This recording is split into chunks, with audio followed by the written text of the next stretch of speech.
Ladies and gentlemen, we are back from vacation. I want to go back. Wasn't long enough. No. Never is. Like maybe another week of not giving a shit might help a little bit.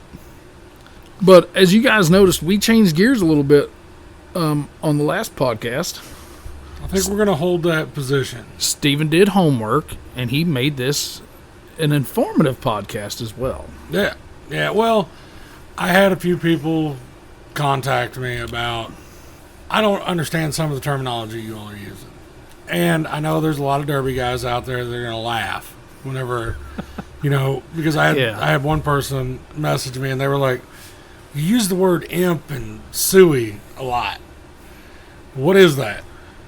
I think we just take everything for granted because we think the only people that are listening to the podcast are either derby guys, derby wives, techs, promoters, and just derby lovers in general. And it's not. It's not. We're getting podcast enthusiasts. This thing's really starting to take off, like to the point where we're going to have to figure out what we're doing. We've never been able to really figure anything out. We just kind of wing it, and usually it works. Sometimes we lose money. Yeah.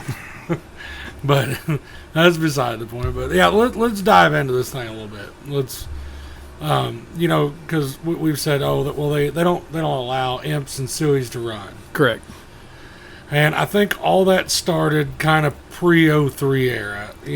Like before that was a thing. You had your metric GMs that were readily available. Your box Fords, stuff like that. The factory strength of the imp and the suicide versus a metric GM. Bad idea. Well, I mean, you can't put those two in the same category. No. And I think that's what we need to get out there as far as, what these people that don't know. So, I mean, you take pound for pound a full frame amp versus, and I know that Tyler Reed's probably going to jump my ass over this because I'm using metric GMs as my go-to here. But, I mean, around here with our rules, they're not real desirable cars. No. I mean, we've seen, a metric caddy win the 80s and newer at Blizzard Bash. Completely different set of rules than what we're running around here. So it's not that they're complete junk, but to my knowledge, there's only 3 cars that have ever been X'd out, vetoed, not happening. Right. 1, Chrysler Imperial. 2, Suicide Lincoln. 3, 03s. And up. They all kind of did it in a different era. I believe the full frame Imperial was first one. I believe so. X'd out. I think that the Imp was the first, and everything that I read, and there may be somebody out there that is a complete derby connoisseur, and they're going to write in and be like, "Hey, Steven, dipshit, that's not how this went down." But to my knowledge, the Imperials were the first ones to go. Yep. And that's when everybody kind of stepped into the suicide era. And whenever we say suicide, we're talking about the suicide door Lincoln. It would be any, that's why a lot of these rules you see pre-70s Lincolns, no go. Yeah, the 69. I think it was 61 to 69 I or believe. Something like that. Yeah. And it was the Lincoln Continentals suicide door. That was the only option you could get in those years. Have you ever got to mess around with them and really look at them? I know that they look really cool, blacked out, and slammed. I would love to have one. I would love to have like a 66 Continental. Chop top. Yep. But laid down on some 22s. I don't know if I'd like the 22s, but I would for what I was going to do in a Lincoln Continental with suicide doors, 22s would be just fine. Well, if you ever see one of those with a body off of it, the frames are stupid. Well, honestly, I know this always comes back to this. Shit was built better back then. It was. Not safer. I'm not saying that. No. Better. Yeah. For that purpose. 100%. I mean, you take the Imperial, there was a lot more steel in those cars. Oh man. You know, I can throw a bolt. Like if I get pissed off and have a 1/2-inch bolt in my hand, I can almost throw it through the fender of one of these new style Crown Vics. You ain't doing it on those. We want it to scratch the paint. No, not even like a door dink in it. No. The frames, like on a Suicide, everybody who in the Derby world is very familiar with 98 to 02 to 03. The 8 to 02 has a lot more curvature, you know, from the boxes on up to the nose. Where a Lincoln, there's like almost no curvature. There's like one curve, just a little bit up, and then everything is straight. But look at them wide-bodied bitch. I mean, you know, yeah. They didn't have to worry about trying to tuck something underneath the front fenders of something. No. You take a body on one of them Suicides, Imperials, whatever. They are yellow line to white line. They're taking up all 8 foot of real estate. Yes. They pay taxes on both sides, but they're going to use the shit out of that. Those were cars that had bench seats in them that you could fit 3 people in comfortably. Oh, yeah. Didn't have to be a little rugrat either. No. 3 full tilt adult. Well, those were males. 8-passenger vehicles. You know what I'm saying? I mean, because back in the day, you would have somebody up on the rear speaker deck as a kid. I mean, I rode up there many a days. Till somebody hits the brakes, and the next thing you know, you're picking your ass up off the back floorboard. You're wadded up with your cousins, siblings, whatever. look like Austin at Shelbina. 100%. Gone. Yeah. He's there. Now he's gone. Start calling him Magic Man. El Diablo.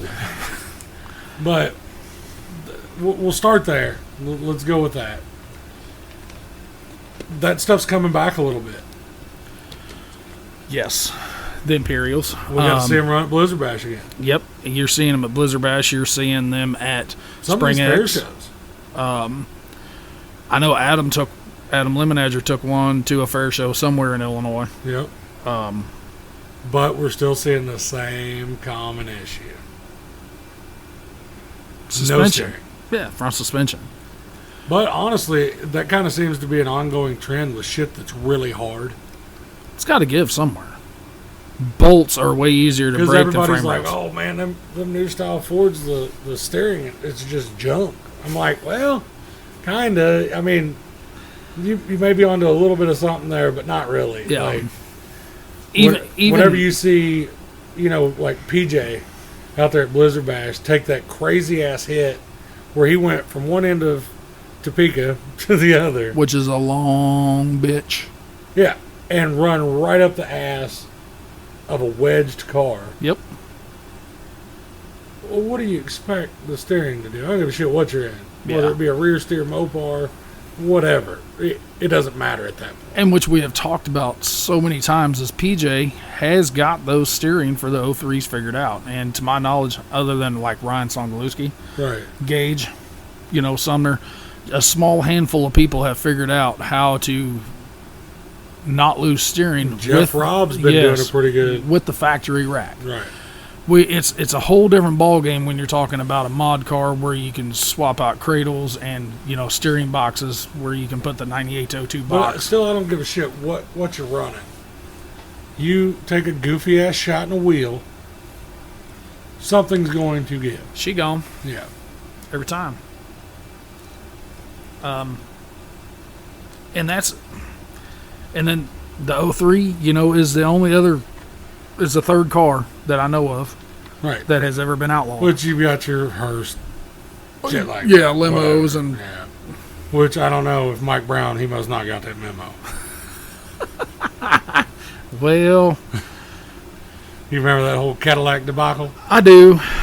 Yeah, I do. The shit was crazy. The badass looking car. It was a cool ass looking car. He just cut a lot of real estate out the center. Yep. That just was the sucky part because that's the one that was going to Blizzard Bash. Right. And it didn't make it, you know, so. So we will get into a little bit more of the terminology. Right. We're just... You know, and 90% of the time when we're talking about a Caddy, we're talking about a 73 to 76. Hold up. Well, hello. Safety guy shows up with another Cayman Jack Moscow Mule. I'll go ahead and open mine. Is this son of a bitch another 12%? No, it is not. I bet you this one's drinkable.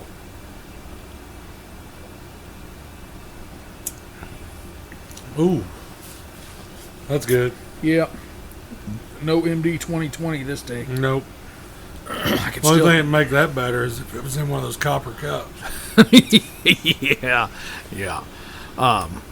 So we're going to try really hard to... Which I guess if you ask Teddy Papadopoulos every once in a while, round headlights do matter. They do. That is the guys... A lot of the guys that run the old iron especially, or have been in the game for a long time, they can tell what year they're looking at just by the headlights. I know that's the same way with like street rod guys. Well, it's anybody. Like if you like a 71 Chevrolet pickup, you know what headlights are. Yep. Even the street rod guys, they're looking at tail lights, they're looking at fins, they're looking at headlights themselves. Well, you can always see the emblems or emblem strip stuff. I mean, it's like anything that you're interested in. You're going to figure out what the telltale signs on them are. There's some of these guys that can tell what type of car they are by the bumper and what vents are in them. Yep. Yeah. I haven't been around old iron enough to really know much about the old, 74, 5, 6 Impalas. That's a little bit different, right. Because that's kind of how. Because there for a while, I mean, and you still see it every once in a while, the 68 or 9 Cadillacs to like 76. That's what everybody was looking for. They've kind of backed that off where it's pretty much 73 to 76. Like, that's what everyone's wanting. But in that same token, everybody in the day was wanting 74, 5, 6 Impalas. Cody Hendren has been having good luck with the 71s, 2s, and 3s. Right. He was finding those more readily available for purchase, and they weren't the $1,600 to $2,400 cars.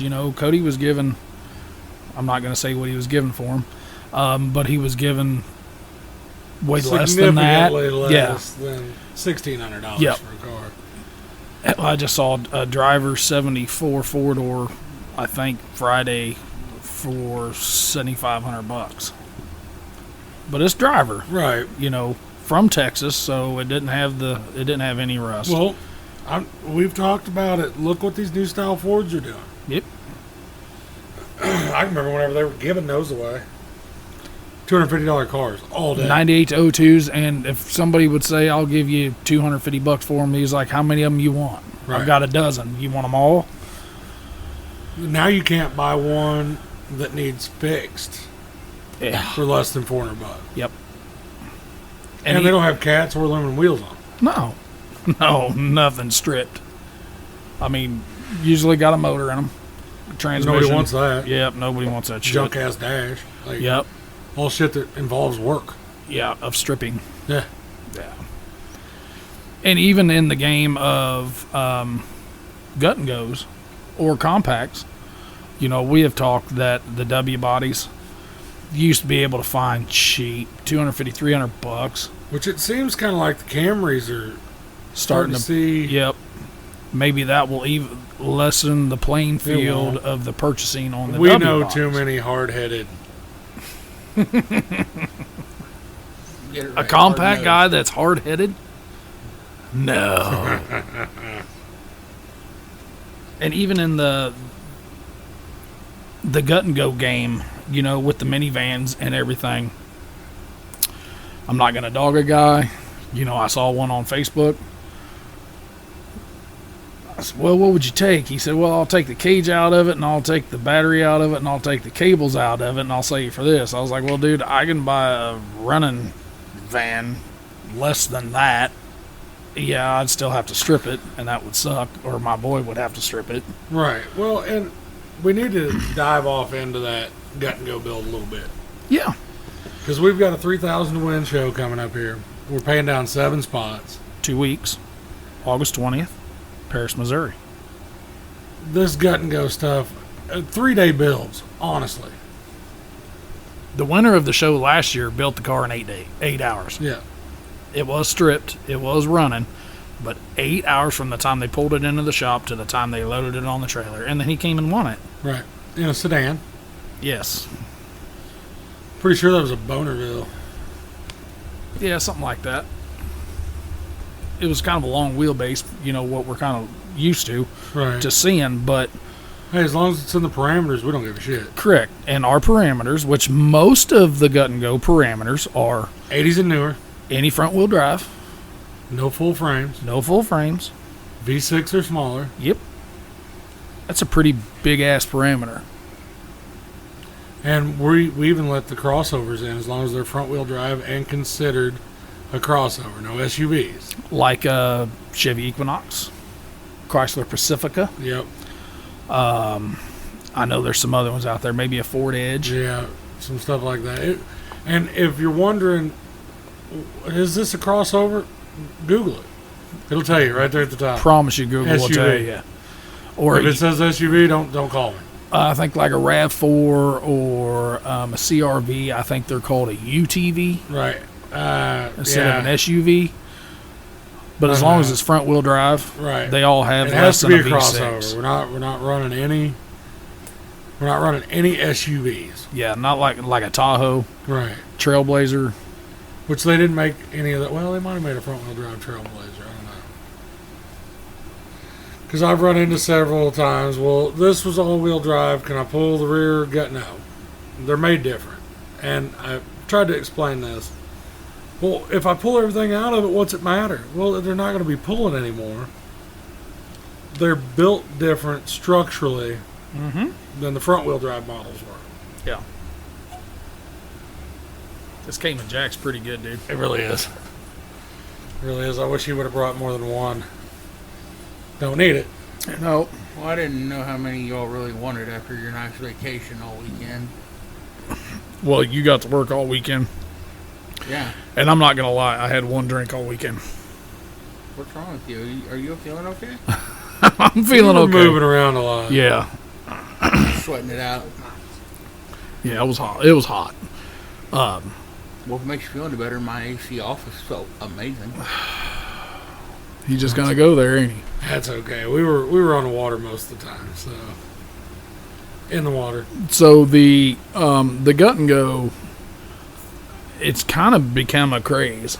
It has, and we've kind of touched on this a little bit last week.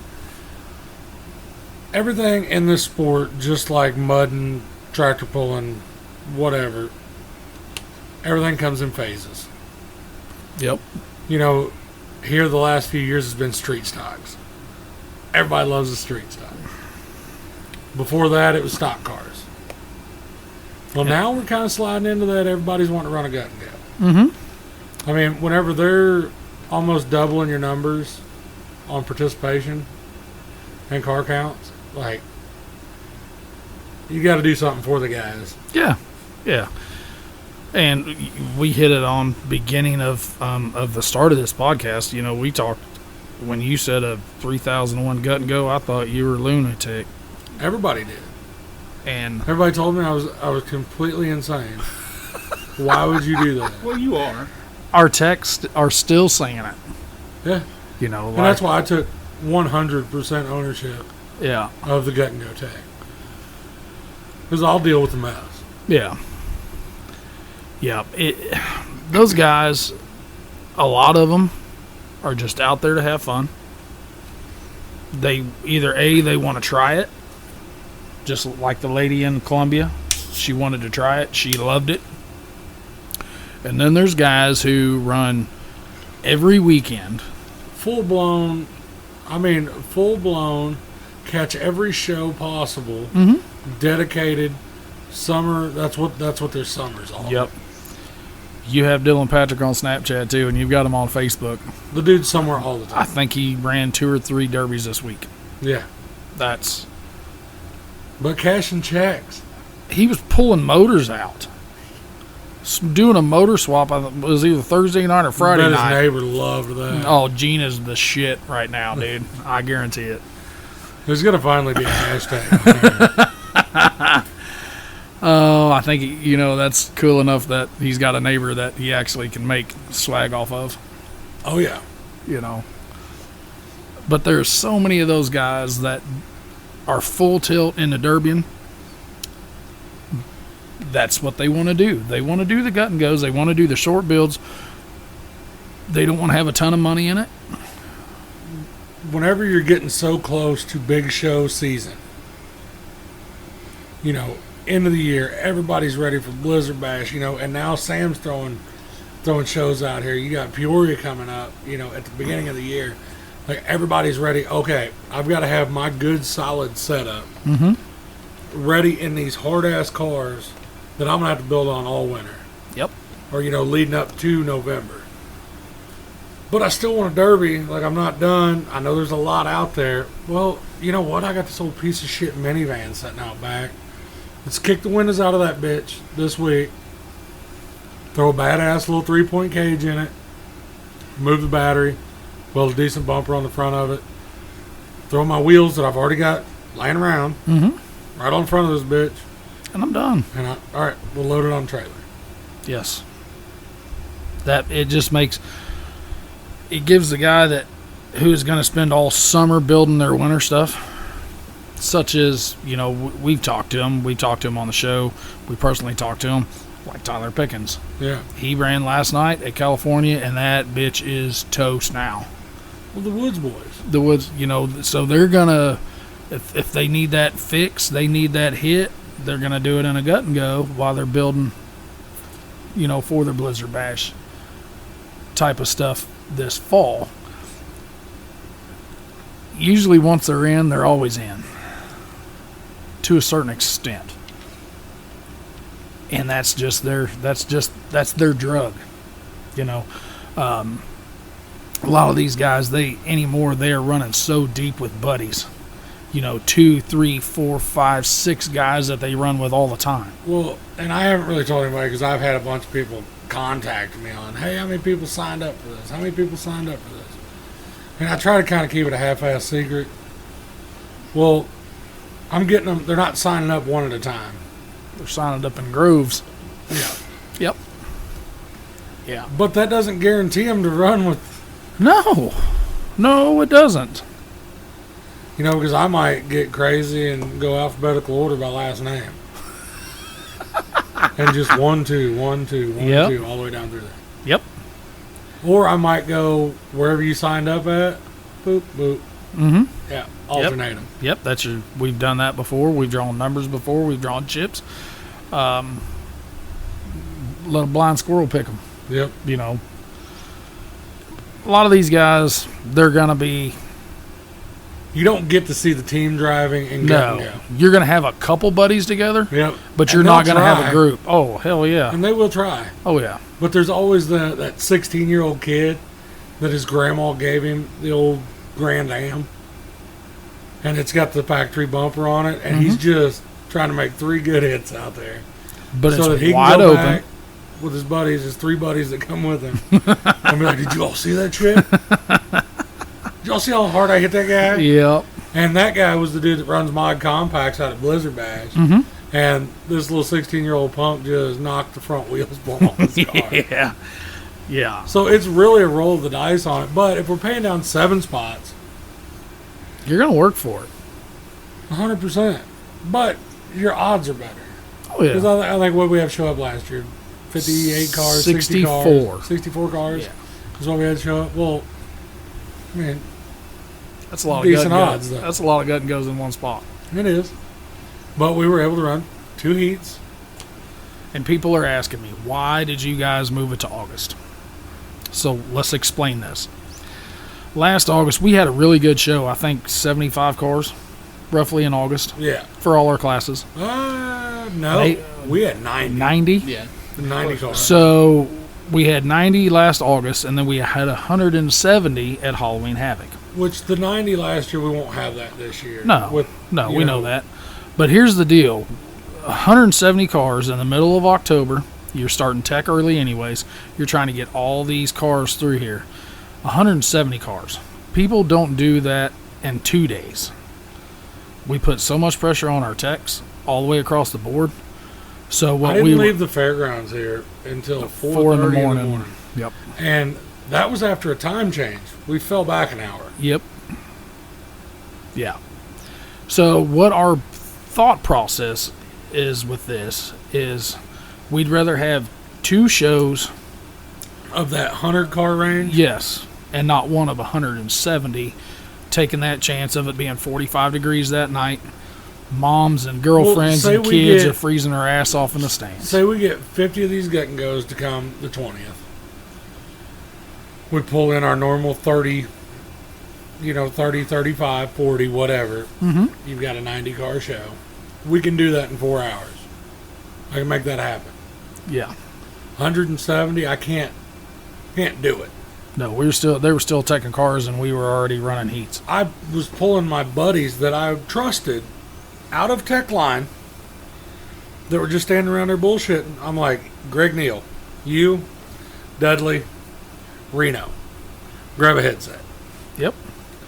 What's going on? I was like, we are going to start these gut and goes. These guys are going to finish taking cars. Yeah. And everybody's like, holy shit, we haven't had a driver's meeting. I was like, we're going to do 2 driver's meetings. Mm-hmm. So we pulled all the gut and go guys up, did driver's meeting, run order on them, kicked their asses back out, told them to get their cars up there, told the big car guys and the compact guys, we're going to get you teched in, we'll have another driver's meeting. Yeah. The craziest shit I've ever been involved in. And then that on-the-fly bullshit where I had to make decisions. Well, we've got 46 stock cars. Holy shit. Yeah. So you're saying we need to run 3 heats? Yeah, that's what we need to do. I was like, no, absolutely not. How about 2 features? I was like, how about we run 2 features? And everybody was like, yes. I was like, okay, well, there's another $3,000 gone. Yeah, but that's where we were. Last episode, we were talking progression. These guys are not. Most of them don't like heats. They don't want to work on their shit in the I don't fair like show. heats. You don't like heats. I don't like heats. It costs a little bit more to run features, but the thing is it is a better show for the fans. They're turning that shit up from the word go. Bingo. They're not bagging their dicks off in the heat, just You trying to see where get Matt through. Neese must have pissed somebody off? He did piss somebody off, evidently, because somebody called him smooth out on Facebook. I seen something. Not but I just a didn't little catch bit what it out. was. They call him A all the way lot out. of bit out. But so when people ask us, man, are we going to run heats? We try not to run heats. But now, a 3,000 win gut and go show, you're going to have to run heats. You know, Usually 2 heats is what we're trying to yeah. get down to. It'll be 2 heats, a consi, and a feature. Yep. We usually try to run a 25, 30 car feature. Correct. You know, so that's the thing. If you're running a van, as long as you save the nose, you're going to have a lot left once you get through the heat. Better watch them sedans on them vans this year. I'm just Yep. telling you that it's been a big call out. I've heard it. I think the sedans are wanting the vans I know because it's it's not like they can't be taken out. no. Because everybody's like, split them. I'm like, nope, not doing it. Nope. You know why? Because it's such an even split. Like we had one show where there were 6 sedans there and like 9 vans. Still came down to one van and one sedan. Yep. Period. However you want to cut it. Bullshit happens. The only reason I think the sedan stopped or didn't win that is because he rolled a tire off the wheel. 2. Yeah. So anybody that wants to come at me with that bullshit, you just can't beat them vans. I see it happen a lot. Yeah, you can. But here is the kind of the kicker. Palmyra, Missouri was Friday night. Their gut and go came down to their final 2. Both vans. One dude who won it, Mr. Bank Don't Care, Right. was usually in a sedan. Well, then he was in a van. So See that bumper head on that thing? I did not, but I did see the smoke shot he put on Walden on the wall. He had like horseshoed that van, you know, so It looked pretty good from the stands. keep on. Just keep on with it. Because I think about that time we were at JJ Twiggs drinking beers. 100%. Yes. So ha ha ha. Yeah, but you didn't get to see the stock show and the street stock show up close. Everybody said, and But- I was watching from a distance. You just didn't know it. I was lurking. The one thing, though, on the gut and goes, what's the one thing we always say when they all pull out on the track? Where's the airbag going to be?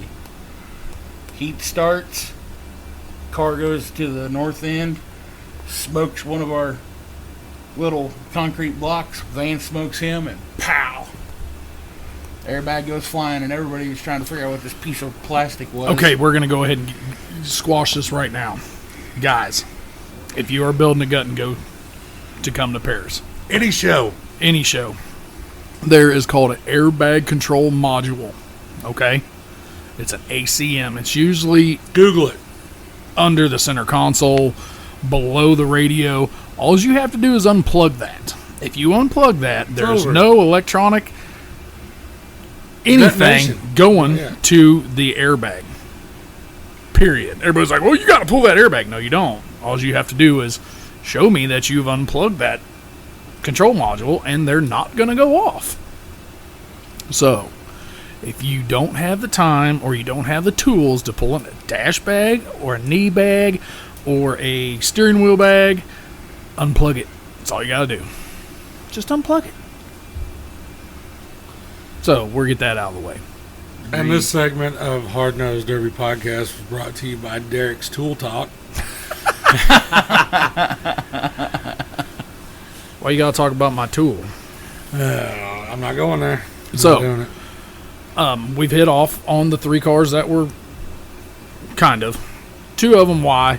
The 03s were actually, to my knowledge, they went with the Imperials first. All the guys figured out that you could run the Suicide Lincolns, and they were nasty. Suicide Lincolns got vetoed. Then everybody started running, the regular Vicks, Mercs, Lincolns, whatever. Then somebody came across an 03. There were some nasty 03s. Nasty. Nobody knew anything about it. No. And those You had the rules- guys cutting the cradles out of the 80s box cars and replacing where the aluminum cradle is in the 03s, which is where it all started. Yep. Like And it the was a first 03, to my knowledge, is that's how it was, so the front of it was set up. Yeah, because they didn't know, when these promoters Everybody were doing knew the caveman derbier at that point with an 03 was aluminum bad, steel good. this. Yeah. As they're walking around kind of clubbing on the cars, seeing where, And Well, they and- were cutting them. yeah. That wasn't in the rules. What you could or couldn't cut, and where you could cut them, and where you can push them, and They were tilting them twice and making a battering ram out of the front of them. yeah, there was a group of 4 guys that went to Blizzard Bash, and that was in 2013. After that, no more 03s allowed. Well, in about 2016, Sam Williams started playing with the idea of bringing the 03s, letting them come back. What you can and can't do. That's when the bolt-in cradle, if you didn't want to run the stock cradle that was in it, Johnson bolt-in cradles, you just take your cradle out, bolt it right in. And we've looked into these options as well for next year. There's going to finally not be any aluminum cradles left. We're going to have a bunch of bare bone frames laying around with no aluminum cradles. Yep. So if we move forward in something like that, we'll pick like 2 cradles that we're familiar with. We know these are the 2 you run. This is how you got to put them in. Blah blah blah blah blah. But that's how progression works. And honestly, like I said, we're gonna have to, because you know how many 03s I've went to buy and they're like, there's no aluminum cradle for it. Yeah, and a lot of the guys that were, when they let the 03s come back, especially under like UD rules or Smash It rules where you can swap those cradles out, a lot of the rat rod guys, those would bolt right into, whatever they were wanting to do with the cradle and the suspension. And then they were Mustang ready to 2s, roll. I think, Yeah. become kind of the same Yeah. ballpark. But these guys, I mean, we all know there's rules made because of certain people. Right. You know, frame. How do you call this? Frame shaping was first because of a certain person under a certain rule set. Those are the people that you have talked about and I have talked about. Those are the people that think outside the box. I love seeing it. Yes, what you can push to make your... If a rule's made about something that I come up with, I'm going to be flattered. Yeah. You're like, hey, I may think you're a I dick did for that. doing that, but Yeah. I'm not going to be mad about it. Yep. So, and those are in my opinion, those are the game changers. Those are the genius rednecks. You know, how many times have we said it? You know, High tech, rednecks. But you know, there's the three things that we know of that have been outlawed. outlawed, discarded. Now they're starting to come back. I still haven't seen a suicide come back yet. California. California let them in. Oh, yeah. Or I'm guessing that's what Wardenhausen was at. Because let me look at his. I do know J&B allowed the. That is correct. J&B did allow the suicides in. Because that's where Mr. Alan Brown said on our podcast that he was going in October with one.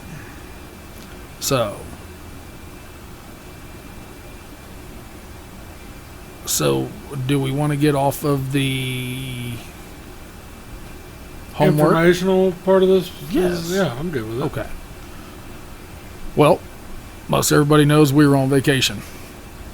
But we did talk last week that Palmyra JC's had their fair derby. One of our own. Yes. Dakota. Yep. First time in a car, which I thought it was 12, but it was actually fall of 11. Yeah. Stock class, he run it down to second against Junior Cardwell. Junior Cardwell. And got him a Mad Dog out. Yes, he did. Car still looks decent. Yep. He was sent me a running it. Snapchat of the rear humps, and he was like, oof. And I said, well, a little bit of frame shaping. Pull around on him a little bit, and you'll be good to go for the next one. Yep. Where'd it bend? It Behind did or in right it? now. Trying to think how to explain this. It more or less rounded the humps. You know what I'm saying? It pushed the From the rear rails yeah to the hump, where it's not going from up the rail over- to the yeah. straight? Okay. It more like puffer fished them is what I call it. Bloated out Yeah. more or less almost. Well, not Kinda blowout, because whenever you say blowout in the Yeah. derby world, you're getting a full on. Well, yeah. There you go. Seam split, and it's Yeah. just bad. It more like I said, it puffer fished them is what. But, New derby. Car looked good. oh yeah, Car car looked looked good. It did. Car looked good. He was, I asked him, I said, got one more run in it. He said, oh yeah. I said, well, you might as well just bring it to Paris this fall. He's like, nope. He said, that's the only one. We I'm running." almost can't let him do it. Anyway, we'd have to let it at least give a couple years to let the dust settle. Well, we're not going to go into the logistics, but so Junior Cardwell won the stock show, Won the pro stock class. won the pro stock class. he doubled down. The second was Dakota. Yep. Street stock. Second place was Jerry Lyerly. Jerry Lyerly Another one of our own. with Colt Doyle for the Mad Dog. That's kind of why I want to get this That's street stock. promotion company versus promotion company thing going on. That street stock class. Like, was- whenever we get to see our techs out there, Yeah. it just dubs. Yeah. I mean, Tony, Tony got one over in Illinois. here I Last was night. talking shit to him the other day, saying his car was junk. And then I get a Snapchat, hey, Got it. And over in Illinois, Tony won it, and Jerry got second, and Austin third. and Austin third, which that was That a pretty. third place deal was probably bittersweet. It was Terry's roof sign. yes on Terry's brother-in-law's car. And from the Snapchats that I got, Austin wasn't letting no grass grow under that bitch. No, he said the only thing Jerry told him was drive it like Terry would. Austin said, deal. So it was full go from the word jump. But Austin even did say that was the most memorable run that he's ever had. There had to be emotion involved. Yes. Oh, yeah. You know. Anybody that says these Derby guys don't have a little bit of a soft spot are completely full of shit. For all the years of doing this, announcing all over the state, Iowa, wherever, in my opinion, us dirty rednecks are the most patriotic people there is. If you see somebody taking a knee at a Derby track, they're getting smoked hard. And the group of the community in the Derby world give like no other. They give like they're rich, but we all know who isn't rich and who is. But when it comes to one of their own, they will fight fire, sharks, they don't care to give. And it might not be somebody that's your best friend, but it seems like every time they see somebody struggling or going through a situation, dude, they're right there. Well, I'm not going to give specifics, but just, last weekend with the situation we had go on in our county, there's a Derby connection to that. Right. And, I wasn't at the visitation or the funeral, but I had a lot of people tell me that there was a lot of drivers that were present for 100% for him. Oh, yeah. Showing that family. Yeah. Oh, yeah. Had I not been working, I would have been there. Yep. Yeah. That's just the Derby community in a whole. Even the guy that you don't like.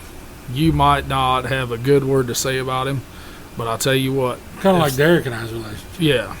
If something happens, I'll help him.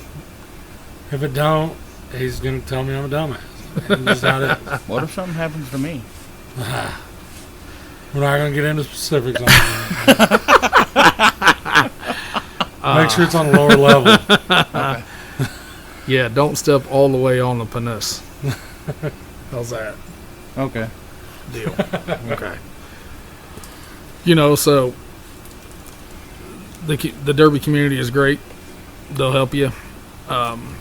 Let's get back to Junior doubling down. That wagon has been around for a minute in the stock class. Mm-hmm. And there wasn't much body from the. There hasn't been much body from the anywhere on that son of a bitch except the front fenders. The fenders and half of the front doors. That's just about it. That's all he's had. The orange wagon that he took to Border Wars last year. Did you see that bitch when he got it back, though? Whenever he come back, it was bad. Yeah. It was not good. Yeah. I wish I had that picture so that we could kind of post it, post a link to it. Maybe I can con him out of that one. Maybe he can black some shit out and send it my way. But yeah. I mean, we're talking Arch Springs out back. Like, it was rough. Pillars were ripped off of it. Yeah, it was rough. And we talked about him after Boone County. Mm-hmm. Would like to see how that would have played out if they wouldn't have got hung up the way they did. Right. And the street stock, which drive would throw that drive shaft out of it. Yeah. Because it was going to be, that would have changed the whole outcome of that Derby. Oh, yes. Yes. Like, I would have liked to, because he would have been putting the pressure on Jeff Robb. Yep. Teddy's, if Teddy wasn't watching out. Next thing you know, you take the ass end of that wagon to the right soft ass front end of that Yeah. new style of his, it would not have been good. Yeah, next thing you know, Teddy's getting headers. Well, he would have been face. holding on to his distributor. Yeah. Yeah, and header blow by going right to his chops, and that's. But that's that dumb shit that we're always talking about. Mm-hmm. Dumb shit can happen. Period. You could have 'Cause numbers I guarantee you that was the last thing in Junior's mind that he was going to have a drive that he shaft was going down to throw on a the drive ground. shaft out. Yeah. Well, I was watching him, and he went over there, and I watched him pull her back in gear, and I seen sparks, and he just reached out, and He knew it. yeah, I'm sure he felt went, it on his shit, ass. like you Yep. could see it. It's shit. What most everybody, if you've ever been in a car and it throws a drive shaft, you know it. Period. Usually it hits you in the ass. It's You just can feel it beating on the shit floorboard. out of Yes. the bottom of that car. It just depends on where it, if it came out the front or the back. But Let's move forward a little bit. We'll bounce back and forth here. California. Sound like the Brown boys turned it on again. D. Brown pulled out the win. Mr. Dalen. Cody got second. Yep. Cody got second to Mad Dog. Danny Hobbs Third. got third. And then Gary Robertson. Robinson fourth. Which that dude has been everywhere. Yes. And he was at Palmyra. Yes, because when we were looking at the pictures on, I didn't even think about it. Dude, he's got them cars figured out. My wife was sitting there showing me the pictures and telling me who was there, and she was like 21D. I was like, Denton, 50. It's Colt. And she kept on saying, I was like, oh my, she said there's a maroon car, I can't tell. I didn't even think. I saw that car at Higbee on a trailer, stripped. That's it. And then I put two and two together when I watched the Snapchats from last night. I was like, he was at Palmyra. I meant to tell you that because after I got to seeing it, I seen that it was Gary. That dude has got those cars figured out. His shit runs good. He fucking turns it up. Always 5-speeding it. Oh, yeah.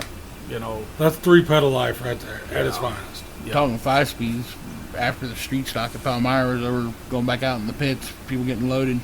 Colton Doyle, he was getting his truck to go pull it over into the impound so he could load his car. He's like, I blew another 5-speed. He's like, that's 3. Oh, my. I was like, really? He's like, yeah, it's gone. But before that thing went, he was laying some shots. He put, I hate to say it, he put Justin up on the northeast wall, right in front of Randy's on and Cody up around the back of Randy's truck. Well, he was on his side by side. Man. And as he got him up there, of course, Justin he was in the spot where he was able to come off there, but his front left tire folded underneath and hung him. So he grabbed the 2 gears, and Randy and Cody got a dirt shower. Justin's car, that motor. Sings. Told you, 388 cubic inches of methanol breathing bitch. Jerry, I think, got the carburetor dialed in on it, if I'm not I mistaken. think they had to switch out. Yep. But I heard it after he changed carburetors. Totally different. Didn't thing. even sound like the same motor. Alcohol, it's all carburetor. Period. It was singing. You think Jerry's you motor- think you could have a good carburetor, and it's just not right. But you Well, swap it let's- out, and then bingo. Let's talking about Justin. Did you see his brother's car? Yes. That is a clean build. Very clean. Ran it to the end. Fuel pump got him. What happens? He sent me a Snapchat. Fuel pump holder. There's nothing there. Wires are sitting there, pulled off of it. Pump fell out. That's that dumb shit. That's that dumb shit where you either cash a check or you don't. Period. But he He's got some car left for Paris. oh yeah.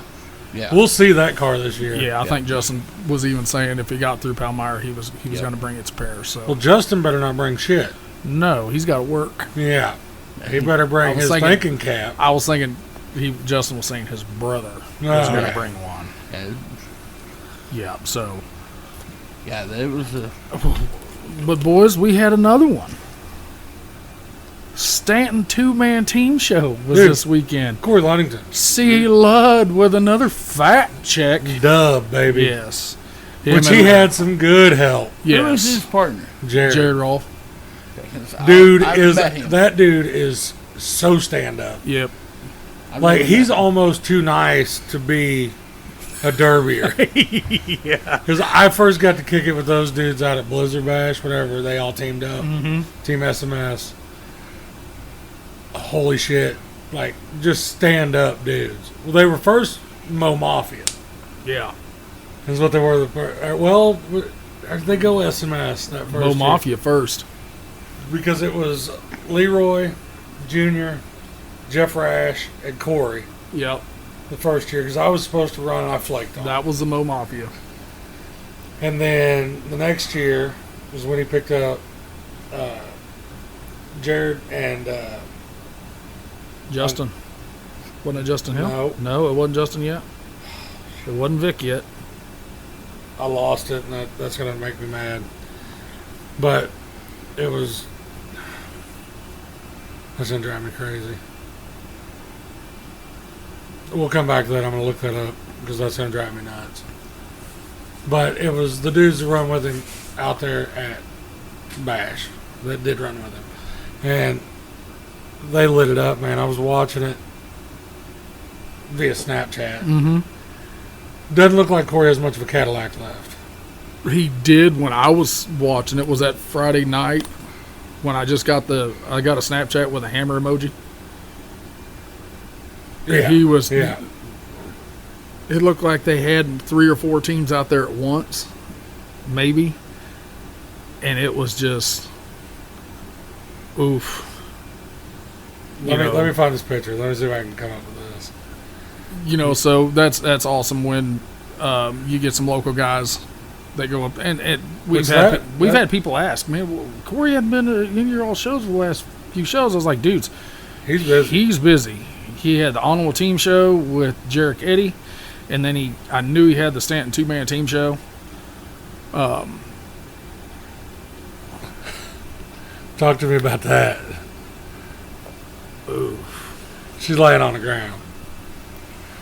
But you know them Cadillacs. Yeah. He can pull it down, Oh yeah. and he's got another show left in that. So Oh, I'm sure. I think maybe when everybody sees the payouts this week for that August 20th show, that might give somebody a little bit more incentive to pull some. I think that Stuff everybody is going to go crazy over the October payouts because I don't plan on taking a dime off that show. And every drop of money that it generates, I'm going to try to put back in payouts.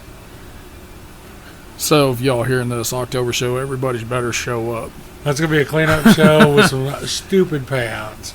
You're going to get some extra plates. You're going to get some extra money. Extra plates and extra change.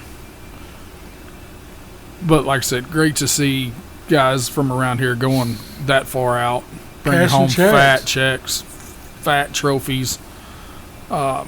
It's just cool as shit to see, you know, guys that we consider buddies, Yeah. you know, and homies going up and just putting in work. Well, like, how many derbies has Jerry ran here lately? I know that he ran Palmyra 2 this was week. trying to put him on 3, you know. Through 3, and then he turned around and ran. Well, He ran 3 derbies in, isn't that what he said? 3 derbies in 4 days? 3 derbies he in went- 7 days. Yeah. he went to Wentzville, then he turned around and went to Adams County, and then he was at Palmyra, and then was it Brown County? Is that where they were at? Yeah. Mm-hmm. Which Jerry is one of those dudes, like, I know how he is. I guarantee he's sick of all these cars Yep. sitting around with his shit in them Yep. and not being able to move forward. Because I'm going to guess with Jerry helping Austin at P Hill. So you've got 2 shows left over there on September 17th and October 22nd, I believe. Yeah. And then Because he's after our show, you taking can go our- run that. yeah, you the can P go run Hill his show, cleanup the show. October 22nd show. We have 3 left, so he can't run those. He's going to be checking those. And then he's got Blizzard Bash, Yeah. straight up. So, What do you think he's going to be in this year? oh, God, I don't know. You can't. You never know with that dude. I would I think. don't know. I either, would truthfully but I heard think a he's few going to be. words float around to Palmyra. I would think he'd take a wagon. He's good in the Because wagon. he's good in the wagon. He didn't have that. He didn't have any luck at Border Wars in a wagon because of the battery. Which is Plenty of insane. car left. A stupid amount of car. so Lane and them guys, I kind of know what Lane, I would think what Lane and them guys would take, and I figured he would probably be in a wax. Whatever it is, he's going to drive the balls off. Yep, let's just hope he keeps suspension on that son of a bitch. The other night at Palmyra, when he lost that front driver's spindle and everything, he was putting on a show before. When he lost that, of course, that front end dropped down. He put on one hell of a show, and that motor was like an angel's voice from heaven. I've always said anything. A lot of guys say, "Yeah, my motor will turn this." Well, Most of these guys don't even. Yeah, I mean, you could free spin it, but anything over 8,000 RPM is usually just making noise. Not Jerry's motor. 9,000 RPM is a holy fuck level of sound. Did you get to see the tattletale readout on Jerry's motor? Yeah, it'll turn 10. Yeah.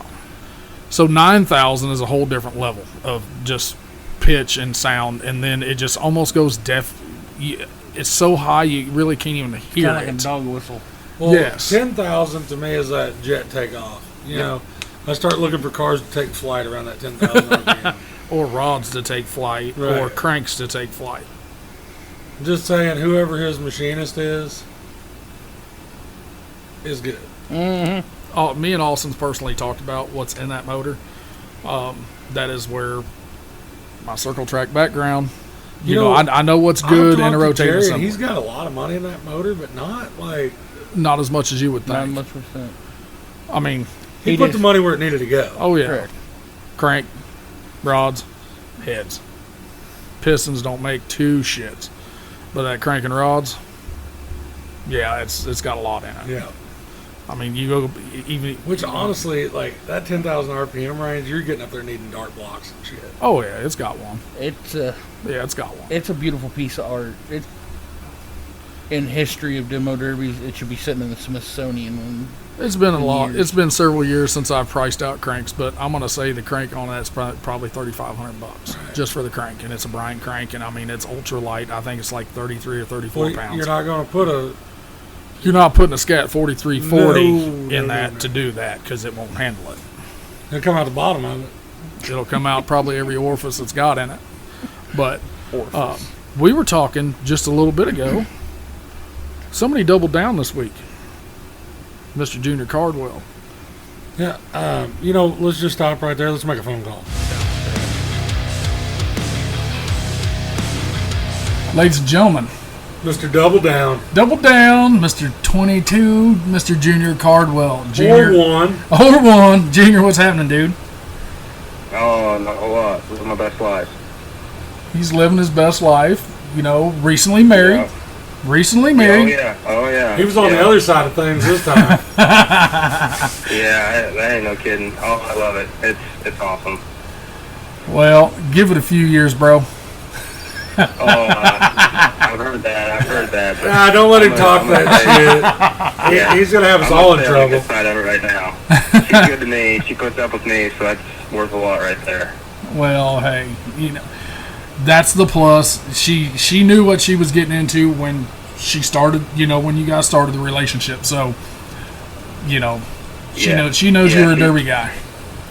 Yeah, she's super supportive, and like I said, she puts up with the long hours in the shop and everything else. And I've gotten a lot better about balance, I guess you should say, of the derby and the husband life. So Well, that's good there as well. I could think of a lot worse people that she could be with than Junior Cardwell. Oh yeah, a lot worse. Well, I appreciate that, but you probably don't know me good enough. That's probably why. We know you plenty good enough, but man, we have actually got to talk about you on previous podcasts. To my knowledge, you were started your derby career. We all know that your dad and your uncle derbied back in the day. Am I correct? Were you 14 when you started derbying? Yeah. Yep. It was 2009, and I turned 14 about, I think it was 7 or 8 days before the derby, and it was a Rob Baker show, and you had to have a learner's permit but he was out of Iowa, and I guess in Iowa they give you a school or whatever permit at 14, so I had to take my birth certificate up with me whenever I went to go run, so I could prove I was 14. Was that at Shelbina? No, that was at Kirksville. Kirksville. That was, my first run was at Kirksville in 2009, and run a 76 Buick Estate wagon, if you can believe that, and I won it, turned around, went to Macon, and I run down there, and I was by myself in that one. I had a rider in the first one, and won Macon, and then went to Shelbina after that, and I ran out of gas when it came down to 3, and I think Pfeiffer got first, Jake Reed got second, and I think I got third. So I started out on top, but don't think that I didn't get through my get my ass whooping stage. I was there for a while.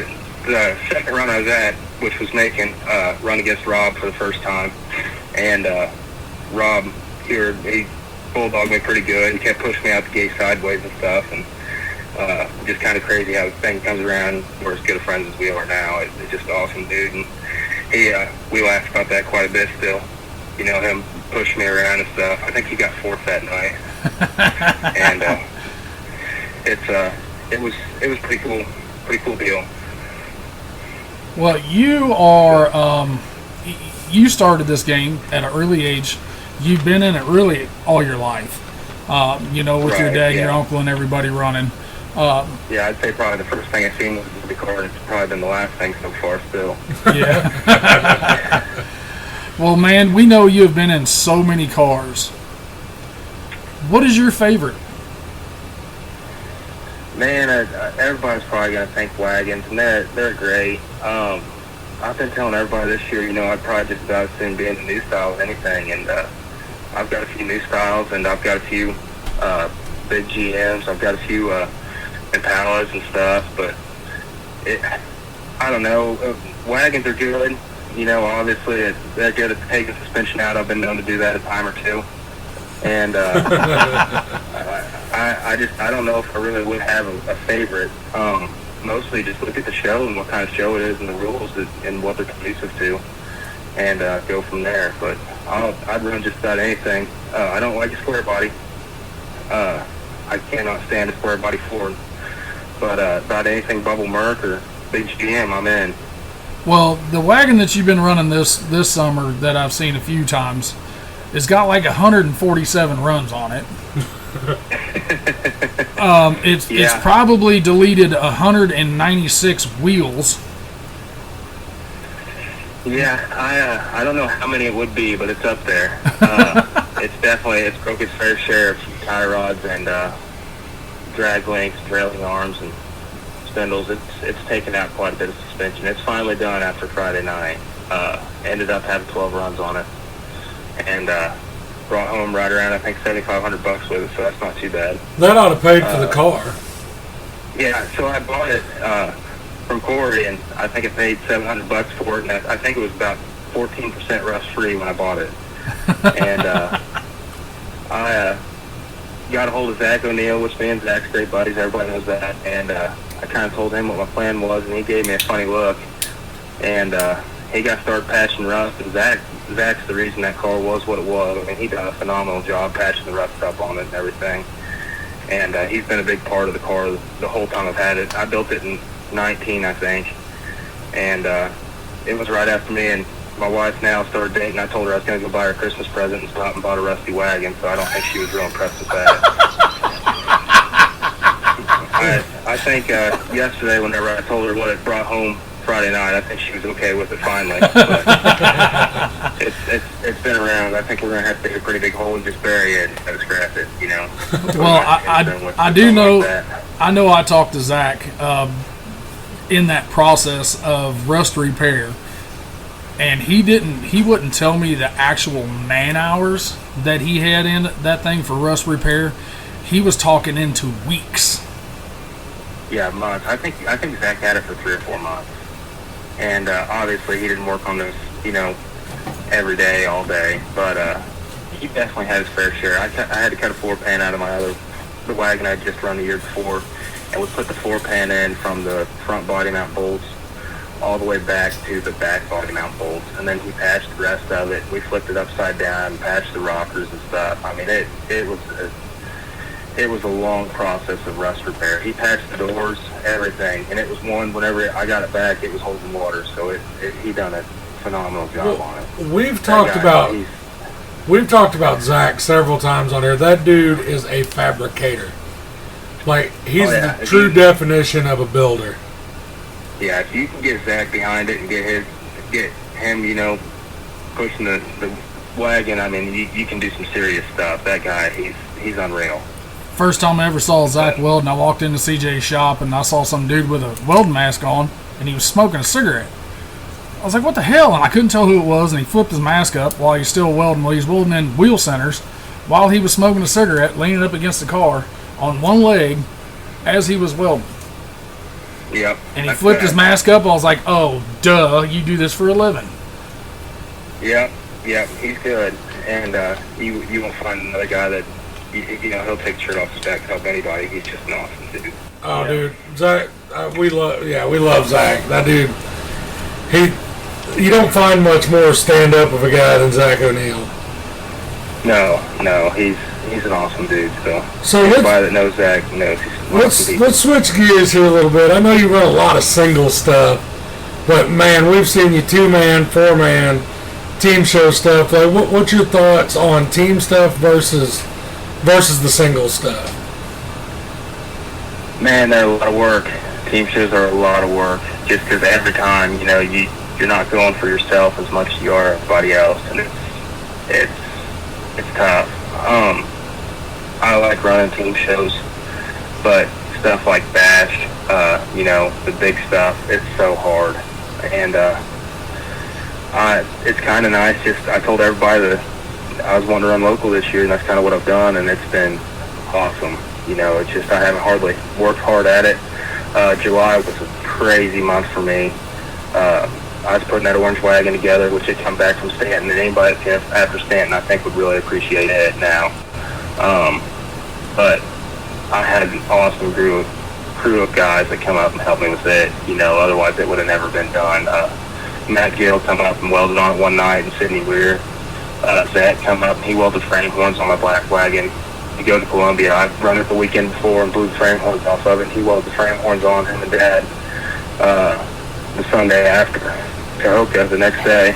And just awesome crew of guys that helped me get these cars put back together, and just want to see me have a competitive run, you know, and not ask a dime out of it. But as far as to answer your question, I would probably say a singles event's a lot better for me. Just because you don't have to rely on so many people. You're not letting as many people down if you have that shit house luck. You know, if you throw a drive shaft or something like that, it's just, all in all, it's a lot better. And you always find guys to run with it at those places, on or off the track, you know. Oh yeah. Which, like I said, we've seen you have success in both sides of things. We always try to ask, you know, like we've talked to Rob and we've talked to Teddy, Corey, you know, a lot of those guys. And it seems to be coming back with the same answer from about everybody. Yeah. It's not so much the build, it's the pressure after you're there. Right. Of not letting the team you know, down.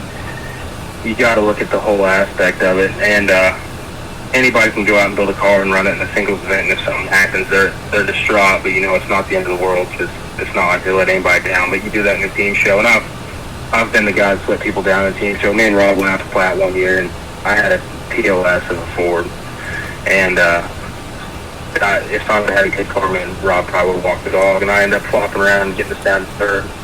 But, you know, I've been the guy on both sides of it. You redeemed yourself on that Rob Here deal, though. What's that? I said you redeemed yourself on the Platte City deal. Yeah. Yeah, that it was a workout, and I took a pretty good ass whooping for it, but it worked out. So, I think I run 20 minutes that night with the radiator hanging down underneath the car. So. Well, it was a good time. We talked about you just the other day. To the extent of, you know, you started out young age, you started out before all the aftermarket parts and stuff. There was probably a few, and I'm sure there was some shit that your dad and your uncle had. And actually, for the most part, when I started, it was all that old school stuff. Suspension wasn't welded down. I got in before all the cradles and stuff. I remember 2011 is when the cradles really hit in Missouri, and I was still in high school. I couldn't afford a cradle, and I've told a lot of people this. I would go and I would run against Jake Reed, Rob, and Teddy and all those guys that had it, and I would get ass kicked, but I love the sport, and I just kept coming back. And then as time goes on, you get to where you can afford a small cradle, and you run it, and you bend it and break the block, and then you kind of, fab another one back up and get you another block, and you run it again, and same thing. And then I've went all the way to the HRT, 1-inch thick HRT, but this sport has changed so much since I started. There wasn't really heavy axles when I started. There was a little bit, but not like there is now.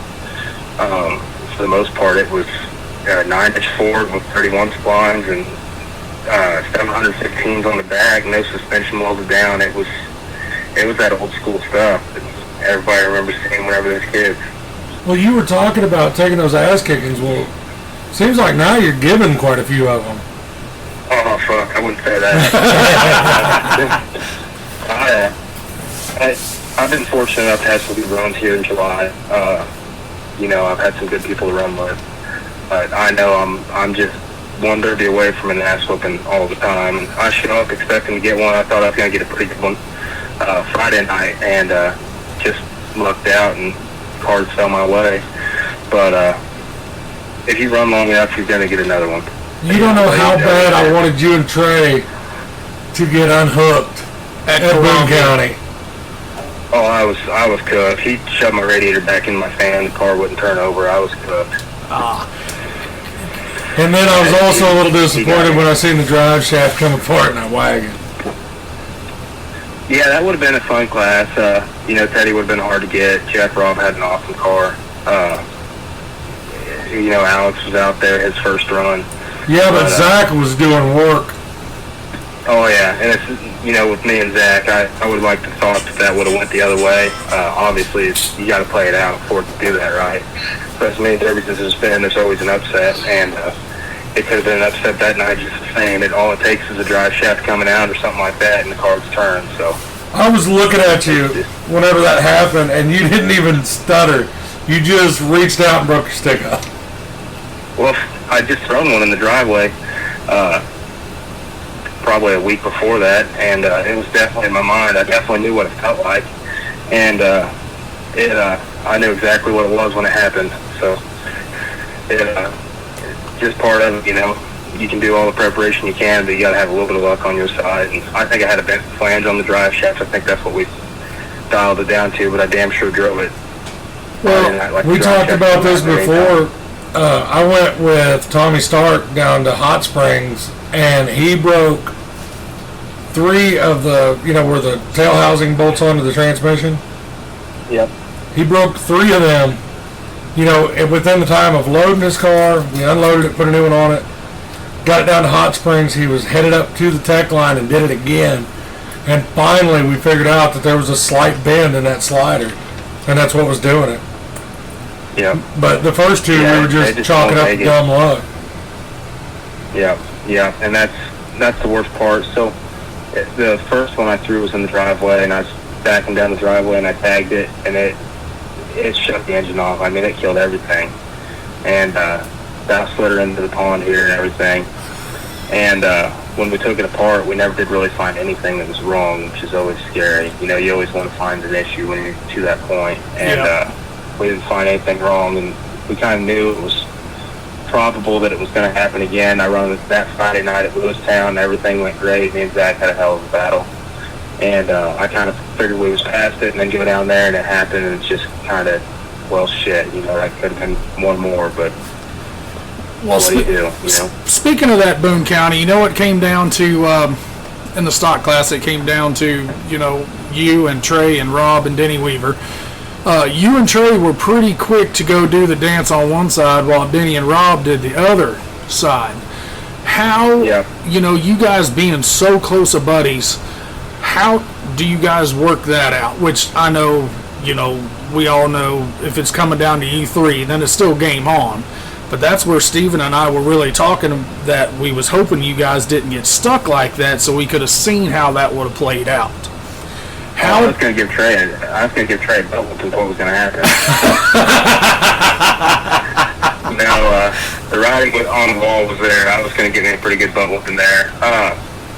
Man, when you derby long enough and you get friends like Trey and Rob Moore and Zach and everybody, you take that stuff this time, and if everybody can read the derbies, and it's just a derby, and you're supposed to hit each other, we would all have a lot more fun. I usually try to do a pretty good job of just, going with it. You guys have seen me when I lose. I try to get out and shake everybody's hand and be as white and friendly as I can, just because I know one of those days I'm going to win. I want to be able to celebrate that win.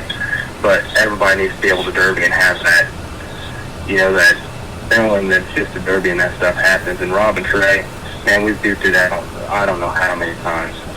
The old man was counting it up the other day, how many times we've all changed first, second, third. I would say we're about even as far as we've all won about the same many on those top three things. And well, I know whenever you all mix it up like you do, it makes us as promoters look better. Right. Because if it's you all and you go out there and just mop ass and beat, tag teaming the shit out of them, gangbanging people on the wall and stuff, like the fans, they don't realize, what's going on. They're not as appreciative as everybody else is. Right. Yeah, and that's just, so if you're going to have numbers and you're going to run together, you got to be able to tear them up at the end. And we all built these cars to hit each other, right? And you just got to do it. And shit, I can get out and shake Rob. Usually if we do get out, when I get out, Rob's giving me a pretty big old hug whenever we get out. Yeah. And Trey's going to be standing there like Bear Cub and give me a pretty big hug, and it's just to do it, and we just have fun doing it. When it gets down to that point, the derby, and it's all over, it's just about having fun at that point. And we tend to have quite a bit of fun when we do it. Well, we know that you kind of started derbying a little bit later than what we're used to seeing you this year. I think Oskaloosa was your first run. To my knowledge, you run it down to the, top three at the T-Bone. I think in the stock singles, and then you hit your Lewistown. I think you hit your Cahokia, Columbia, Palmyra. What's the rest of your summer looking like? Pretty bad, really. It's pretty I've actually dead. been going over, and I'm working on food plots and shooting paths for deer hunting. This is going to be the first year I'm back to deer season, and I'm kind of enjoying the slower things in life, I guess you could say. Well, I mean, we do got one show that's pretty close to you. I believe it's on Labor Day, on a Monday, and I'm sure the mill's going to be closed on that Monday, so you probably wouldn't have to go to work. Oh, I don't know about that. If it ain't 5 minutes from the house, I don't know if I'm real interested right now. Well, it's like 40 minutes from the house. It's about 40 minutes, yeah. I don't know. It's been talked about. I don't know what we're going to do. If I get old Mom fired up and get him started working on stuff, it's hard telling where I'll be. I think old man enjoys it a lot more than I do anymore. He loves going out and working on them and stuff. Like I said, that Sunday after Cahokia, I showed up probably 10:30 that morning, and he already had frame points cut off the wagon. I had the other ones up there already, and he was ready to go to work. So if I get old Mark involved, it's hard telling where I'll be still. Well, that's a plus, and you didn't tell me no, so that is a plus. We actually talked, you kind of do get brought up every once in a while to the extent of, a lot of guys, they think they need X amount of horsepower, they think it needs to turn 8,500 RPMs, they got to have this, they got to have that. And what we have noticed about you is that, your motors don't scream to the moon. They're pretty somber sounding, in my opinion. They're not radical, but it's like they just never die. It's like you spend the correct amount of money in the places that you need to spend it for certain purposes. Am I correct in that? You are. So the old man always told me there was 3 parts of Derby, and I obviously, I'm always going back to the old man. He's been my mentor from day one. I grew up watching him, and he was fortunate to have really good luck when he was running. He told me there's 3 parts of Derby, and that's your drivetrain, your car, and your driver. And with a good driver and a good drivetrain, you can slack on your car builds, which I would like to think I'm not building the hardest cars on the track by any means. But I have always tried to capitalize on my driving and my drivetrains. And we got a 355 4-roller Collier, and that's what I run most of the time. And you can't kill it. I think I run 50 minutes out at Bash with no water in it before it shut down. I mean, it's unreal what it'll do. And I've got a little bit of power, but I think he's trying to get me to admit there that it's a sandbagger more than anything. I read between the lines on that. We definitely strive on getting everything dialed in beforehand. Rob Hewer said it best: said if they don't run right in the garage, it ain't gonna run right at the Derby. So, we'll start them up and back and forth, up and down the driveway. And if we've got a dead spot, we're chasing it. We'll chase degrees at a time, and just getting it to where it starts just perfect and runs right. And I mean, we dial our stuff in to a serious extent, and the last thing I want is mechanical failures, always. And always revert back to that keep it simple, stupid mentality. And more or less just put it on me to go out and drive the thing than anything, So if you ain't having equipment trouble, then that makes it a lot easier to drive and run the best race you can. Now, Junior, you've seen a lot of tracks across, the tri-state area for sure. Out of all those tracks, like, which one do you enjoy, like, you look forward to running on? Oh, shit, I wouldn't say there's any one location. Anything hard and slick. If you get a good packed track, and you get it where it can stand water, and you get it slicked up good, I like to get the tires spinning, just because it's easier on equipment. If you're just out there bogging around, it's really hard on transmission, it's hard on drive shaft, it's hard on everything. And a good, hard, slick track is what I look for more than anything. Lewistown has an awesome track. They take the time, they get it packed right, and cut right, the good clay base. I mean, that track is awesome. That whole facility's badass. What's that? I said that whole facility is badass. Yeah, Lewistown. I pretty well treat it like my hometown show anymore. Actually, my father-in-law is on the fair board, so I always try to go down and support him. And just they always welcome you with open arms. Really cheap entry fee. They charge you at the gate, so they cheapen it up on your entry fee and everything. And they really care about the people who come in and put on a show. So, and maybe Filthy Promotions can get over there and help them out too. Well, there you go. That's in your guys' ballpark. That ain't mine. But no, it's I've seen a lot of tracks. Actually, after Friday night, Friday night was run number 89 and 90. Somebody asked me a while back how many runs I had, and I counted them up on the whiteboard here in the shop, and I just started keeping track of it. But I've run a lot of tracks, and just about anything hard and slick. Racetracks are awesome to run on too. Anytime you get to run on a racetrack, they're fun, I think. Just because they're as well hard and slick. Last time I run on a racetrack, you watched me get my ass kicked.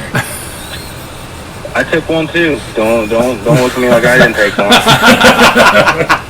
I think that was at Quincy. Yeah.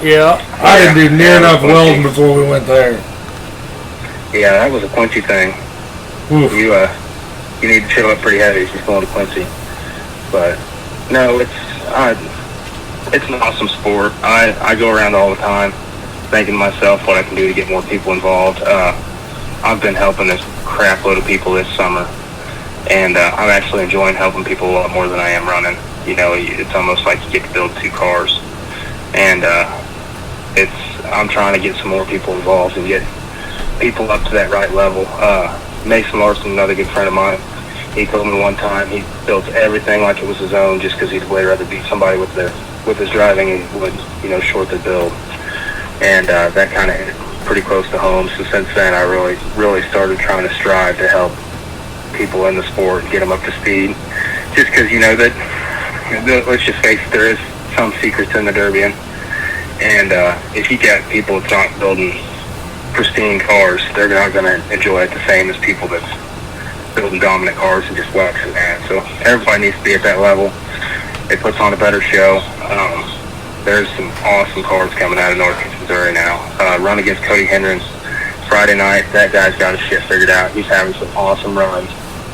He just hasn't had the luck to go with it, but I mean, he's right there. And the whole Madison crew, the Shelbina crew's really getting their stuff together. I mean, the Derbies in the Northeast Missouri, there may not be numbers, going forward, but there's going to be a good quality Derby about every time. Quality instead of quantity. Yeah, so your Boone show, you didn't have the car count you wanted to have, but I don't know how you could ask for a lot better feature. It was just action-packed. I wasn't disappointed with anything that happened. We finally got the final numbers on everything. I think we were at like 57 cars is what showed up. Right, which, you had an awesome chess match of a feature. Nobody went at it like this fighting fire, but there was definitely a battle on the track, right? And really that Derby was separated up into 3 separate battles. Me and Rob and Trey was duking it out with Austin and Cody and Landon, and then you had Morgan and Weaver fighting it out, and then you had everybody else on the track doing that thing. And that was, as far as action packed, that was a good quality show for not having numbers. Yes, sir. But everybody needs to be doing what they can to try to help these ones newer to the sport or these people behind in the sport. They need to be doing everything they can to get them up to speed. It's just, everybody needs to be doing it. There's no reason to be selfish. Yep. And that's what I've been trying to do. I know Rob and Trey try to do that. Rob and Trey, they brought me around so quick. I was in that stage of not being able to really compete that well. And I got started helping Rob, and Rob, he done wonders for me. And I've got the utmost respect for that guy for it. If it wasn't for him, I probably wouldn't be where I am today. So. Yep. Well, Junior, we appreciate your time. Yeah. I appreciate you guys contacting me, wanting to have me on. So. We're going to get you back on later this fall. Maybe that winter process of winter build. Hell, if you're good with it, we might just pack up and come up your way for an afternoon in the shop. Shit, I may be hunting, boys. You better check with me first. It'll be after deer killing time, okay? And between family time. Yes. Yeah, there we go. Well, as long as we can do that, we may have to do something like that. Well, it's not every day you get to talk to a happy husband, a Derby builder, and a hell of a driver, and a double down in the same weekend, and an ordained minister. And an ordained minister. I forgot about that one. I did. I forgot about that one. Bug. And a golf cart incident survivor. Yes. Yeah, I was kind of waiting for that to get brought up. Sorry, Junior. That was a wonder on that one. I was getting married the next weekend. The wife didn't want me to go down there and run. And she said that'd be the one time you get hurt. And I said, you're probably right on that. I probably ought to listen to this one at least. And go down there, and of course Zach tries to cut his hand off and get hit by a golf cart. I thought, shit, I probably would have been better off just running. Hey, at least I had the EMS crew right there. You had them there on time, so that's for sure. All right, brother. We're gonna cut you short. We're definitely gonna catch up with you this winter. So we're gonna let you get back to mama time and some relaxing. There you go. Appreciate it, guys. Thanks for having me on. Thanks, brother. This is Junior Cardwell. Thanks for listening to the Hard Nosed Derby podcast. Mr. Double Down himself, Junior Cardwell, Mr. Deuce, Sometimes number one. Uno Mas. Always a pleasure talking to that dude. Yeah, he's sincere. I got to witness 2 of his first 3 derbies. You never seen the dude mad, No. or not in the public eye. Correct. Very good at holding temper if he is pissed off. Yep. He's I've not seen vocal. him frustrated. You could, upset, but not pissed. He's not ever going to show frustration out like that. So, great dude. Kick-ass builder. That's where I got that last Mopar. Like I said, that wagon, he says it's got 11. I say it's 111. I've seen that son of a bitch for 3 years. The filthy car that's sitting in my yard? Yes. That's where it come from. Ah. As you see, he sold it. What's that? As you see, he sold it. Right. Well, it's because his shit wouldn't fit in it. That is right. That little bastard. I can't still see how you can fit in it. No. His stuff. Like, he was trying to put full cradle in that car. Oh. Ow. I wanted it to happen because it was going to put Mopars on the map. But. Another kick-ass episode. Yep. Informative. To start. Had a new segment. Yep. Ended with a Tool Talk. Tool Talk. Ended with a kick-ass driver and builder. Let's do it again next week. Make junk, boys.